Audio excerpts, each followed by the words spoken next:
పోనీ గోదావరి నది పైన ఏమన్నా ప్రాజెక్టులు మొదలుపెట్టి కట్టారా అంటే గోదావరి నది పైన ఉన్నటువంటి ప్రాజెక్టులు ఎస్ఆర్ఎస్పి ప్రాజెక్టు, ఆ తర్వాత శ్రీపాద ఎల్లంపల్లి ప్రాజెక్టు, ఆ తర్వాత ఉన్నటువంటి దేవాదుల లిఫ్ట్ ఇరిగేషన్, ఆ తర్వాత ఉన్నటువంటి రాజీవ్ సాగర్ ఇందిరా సాగర్ ప్రాజెక్టులు కాంతానపల్లి తుపాకులగూడెంతో కలిపి.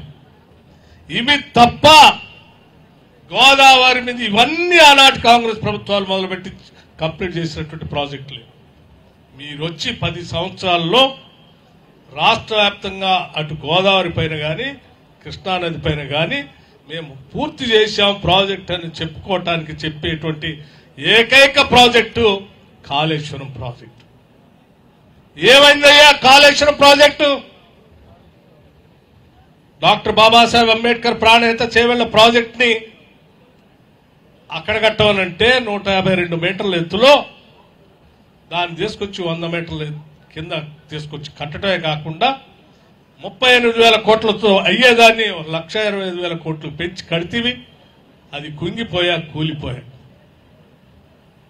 అంటే మీరు ఆ గోదావరిలో కూడా ఏ ప్రాజెక్టు కట్టి నీళ్లను పారించినటువంటి పరిస్థితి లేదు ఇవాళ. అందుకే ఆంధ్రాలో ఉన్నటువంటి ఒక పెద్ద ఆయన మాట్లాడుతా నేను బనకచెర్ల కడతా.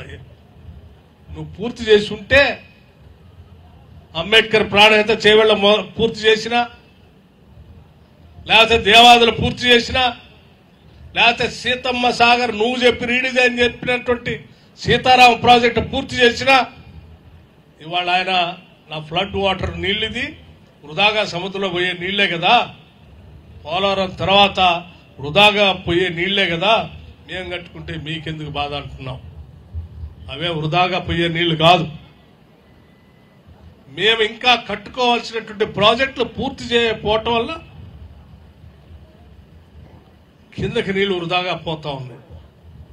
ఇవాళ నువ్వు ఫ్లడ్ వాటర్ నేను కట్టుకుంటా పోలవరం తర్వాత సముద్రంలోకి పోయే నీళ్లే కదానంటే అట్లా కాదని.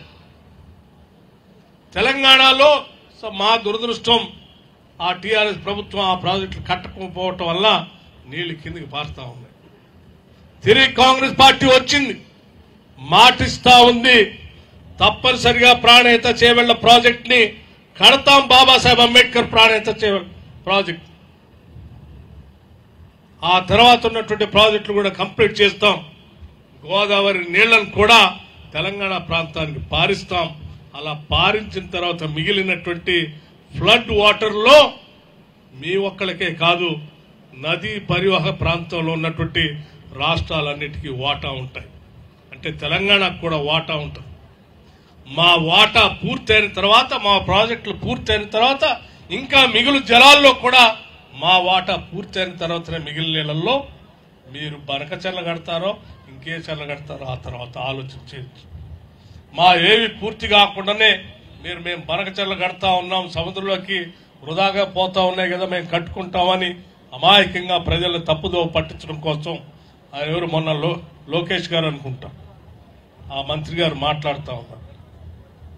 మీరంత అమాయకంగా ఏదో వృధాగా పోతున్న నీళ్లు మేము కట్టుకోవచ్చులే తెలంగాణ వాళ్ళు కావాలని అడ్డుపడుతున్నారంటే అలా తప్పుదో పట్టించే కార్యక్రమం మాత్రం చేయొద్దు అని చాలా స్పష్టంగా చెప్తా ఉన్నాం. మేము అందుకే ఇవన్నీ చేసినటువంటి దొంగలే ఈరోజు బయటకు వచ్చి బనకచెర్ల కడతా ఉంటే కాంగ్రెస్ వాళ్ళు ఏం చేస్తున్నారు.